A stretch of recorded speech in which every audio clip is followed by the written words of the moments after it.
नमस्कार मित्रांनो, महाडीबीटी संकेतस्थळावर दाखल झालेल्या अर्जाची छाननी करताना आता किंवा कागदपत्रे अपलोड करताना आता शेतकऱ्यांना 7/12 8 आणि आधार कार्ड अपलोड करण्याची आवश्यकता नाही।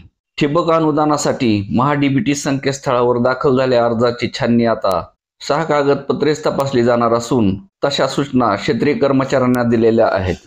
ठिबक सिंचन असो अथवा कृषीचे इतर कोणतेही अनुदानाच्या स्कीम असो, या महाडीबीटी पोर्टलवरील ज्या स्कीम आहेत त्या स्कीम मधील अनुदानामध्ये मोठ्या प्रमाणात अफरातफर होत असल्याने सदर कागदपत्रे तपासण्याच्या सूचना देण्यात आल्याचे समजते।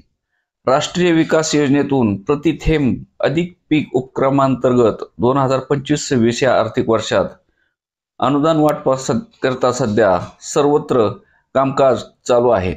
पूर्वसंमती प्रक्रियेसाठी शेतकरी ओळख क्रमांक मिळवून शेतकऱ्याला संमतीपत्र तसेच हमीपत्र आणि सूक्ष्म सिंचन दरपत्रक अशी 3 कागदपत्रे अपलोड करायची आहेत।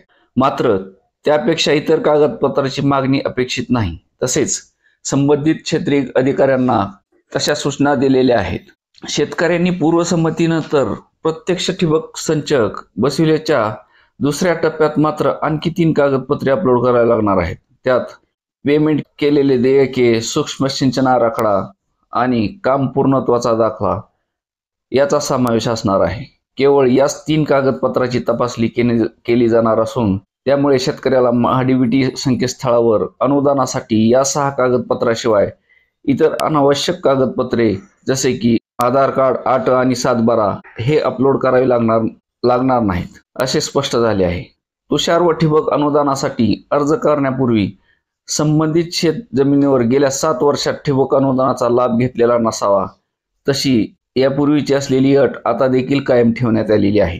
ठिबक अनुदानासाठी अर्ज भरताना शेतकऱ्यांना हमीपत्र द्यावे लागते। हमीपत्रात ठिबक अनुदान मिळवण्यासाठी मी दिलेली माहिती खरी आहे ती खोटी आढळल्यास भारतीय न्याय संहितेनुसार माझ्यावर खटला भरला जाईल व मी शिक्षेस पात्र राहीन असा उल्लेख शेतकऱ्याला करावा लागतो। शेतकऱ्यावर हा अविश्वास असून या ओळी वगळाव्यात अशी मागणी शेतकऱ्याची होती, परंतु कृषी विभागाने हमीपत्रात सध्या तरी कोणताही बदल केलेला नाही। धन्यवाद।